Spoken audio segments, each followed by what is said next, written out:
নমস্কার বন্ধুরা, আমি মানস বিশ্বাস দ্য বং ইন্সপিরেশন ইউটিউব চ্যানেলে তোমাদের সবাইকে স্বাগত জানাই। আশা করি তোমরা সবাই সুস্থ আছো এবং ভালো আছো।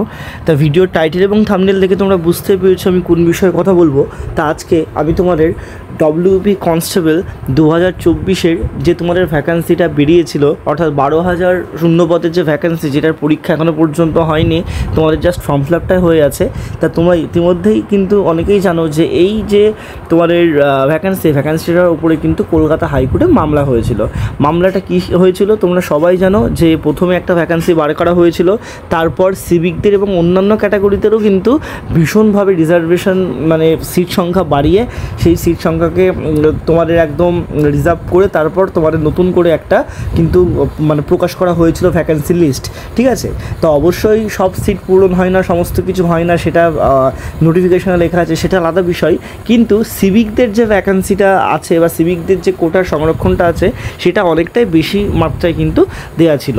তা সেরকমভাবেই যদি সিভিকদের নেওয়া হতো তাহলে কিন্তু সিভিকদের ডিপার্টমেন্টাল এক্সাম বা প্রমোশনাল এক্সাম নিতেই পারতো, কিন্তু সাধারণ যে স্টুডেন্টগুলো আছে তাদের সাথেই কিন্তু তাদেরকে যে রিজার্ভেশন সেটা দেওয়া হয়েছিল। তো সেই কারণেই কলকাতা হাইকোর্টে মামলা হয়েছে এবং তার শুনানি আজকে ছিল, কিন্তু সেখানে আজকে বেশি কিছু হয়নি। তোমাদের জাস্ট আজকে জিনিসটা উঠেছে তোমাদের মানে কোর্টে, এবং যিনি মানে কেসটা শুনছেন অর্থাৎ জজ, তিনি একটু শুনেছে, শোনার পরে আর কিন্তু কোনো ডেট এখনও পর্যন্ত জানা যায়নি এবং এর গতিবিধিটা কোন দিকে যাচ্ছে সেটাও কিন্তু এখনও পর্যন্ত জানা যায়নি। তা তোমাদের আমি আবারও বলছি, আমি আগেও বলেছি যে তোমাদের কিন্তু পরীক্ষা কোনোভাবেই পুজোর আগে হবে না, পুজোর পরেই তোমাদের পরীক্ষা হবে। এবং তোমাদের পরীক্ষাটা যখন হবে, তোমাদের যেহেতু ওয়ান ডে এক্সামিনেশান, সেহেতু তোমাদের পরীক্ষাটা সেরকমভাবেই কিন্তু দিতে হবে। তোমরা তার জন্য প্রিপারেশন নাও, তার জন্য ভালো করে পড়ো। এখনও অনেকে পড়ছো না, অনেকে পড়াশোনা করে সিলেবাস কমপ্লিট করে ফেলেছো, তারপর তোমরা ডিভিশন দাও না বলে ঠিকঠাক করে করতে পারো না। অনেকে শুধুমাত্র মকই দিয়ে যাচ্ছ, কোনো কিছু পড়াশোনা করছো না। অনেকে শুধুমাত্র অনলাইন পরীক্ষা দিয়ে যাচ্ছ বা অনলাইনে বা অনলাইন আর পড়াশোনা করে যাচ্ছ। এইগুলো করলে কিন্তু হবে না, ভালো করে প্রপারলি পড়াশোনাটা তোমরা করো, ঠিক আছে? এবং তোমরা অনেকেই আমার পেড ব্যাচে যুক্ত হচ্ছ, তোমরা এখনও যুক্ত হতে পারো, কারণ এটা তোমাদের মোটামুটি খোলাই থাকবে এই ব্যাচটা।